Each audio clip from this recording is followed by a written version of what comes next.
haddii aad tahay qof vlogger ah, talker ah, muuqaalduuba ah, content creator ah, ama jecel inuu xog abuuro ama muuqaalo sameeyo, naftiisa u qaado, shirkadda u qaado ama shakhsiyaddiisaba, waxaad ogtahay dabcan muhiimadda uu gimbalku u leeyahay in kaamiradaadu ay ku xambaarto.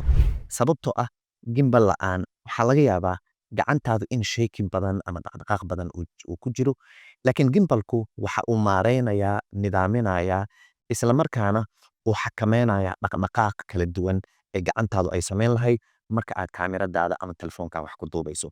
Dabcan gimbaladu maadaama muhiim ay yihiin, laakiin badanaa haddana gimbaladu kuwa ugu waaweyn ee DJIs-koo kale ah waa qaali.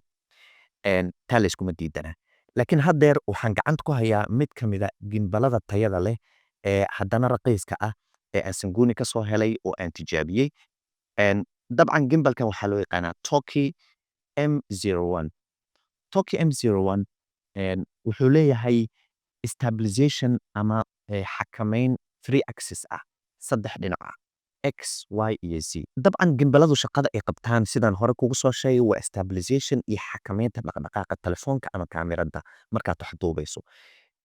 Gimbalkan waxyaabaha aan ka helo waxaa ka mid a kow inuu leeyahay layr loogu talagalo fill light-ka oo markaad wax duubayso ku caawinaya haddii aad meel mugdi ama meel iftiin u baahan aad wax ku duubayso.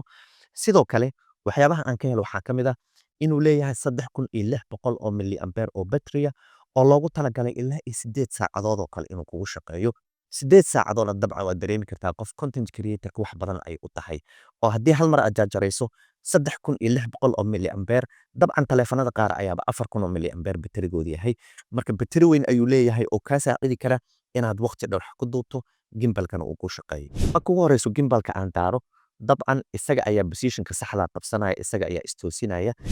3 axis stabilization markaan ku leeyahay macnaheedu waxay tahay in uu xakameynayo dhaqdhaqaaqa 3 jiho.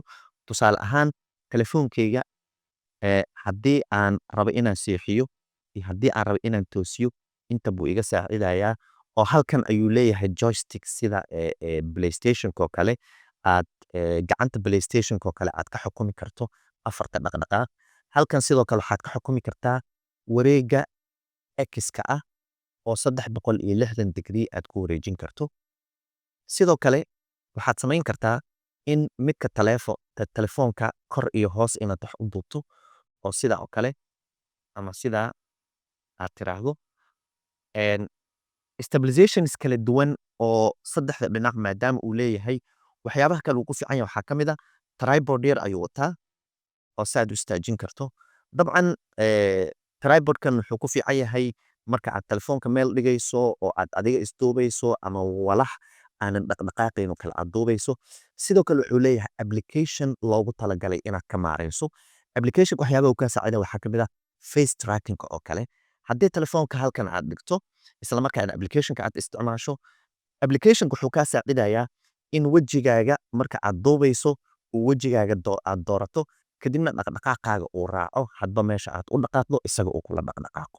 Sidoo kale markaad application-ka isticmaasho waxyaabaha uu kaa saacidaya waxaa ka mid ah in buttonska halkan ku yaala ee gimbalka uu leeyahay aad u isticmaasho in aad kaamirada iyo wax duubidda aad ku maamusho.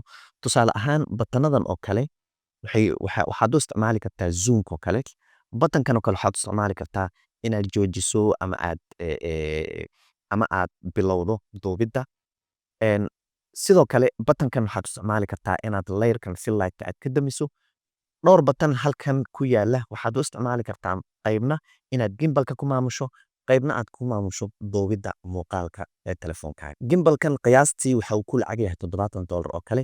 Haddii aad u baahan tahay inaad iibsato waxaad ka heli kartaa Sanguni Electronics xarumahooda ku yaala magaalada Muqdisho ama nambarka shaashada kaaga muuqda ayaad WhatsApp ahaan ula xiriiri kartaa ama waxaad ka dukaamaysan kartaa sanguni.so oo ah website-ka rasmiga ah ee Sanguni. ugu dambeyntii aniga waxaa mahad celinaa waqtiga qiimiga badan ee ku bixisay daawashada muuqaalkan. Inta laga gaarayo muuqaalka xiba idankii nabadgelyo. Haddii aadan nagu soo birin maanta.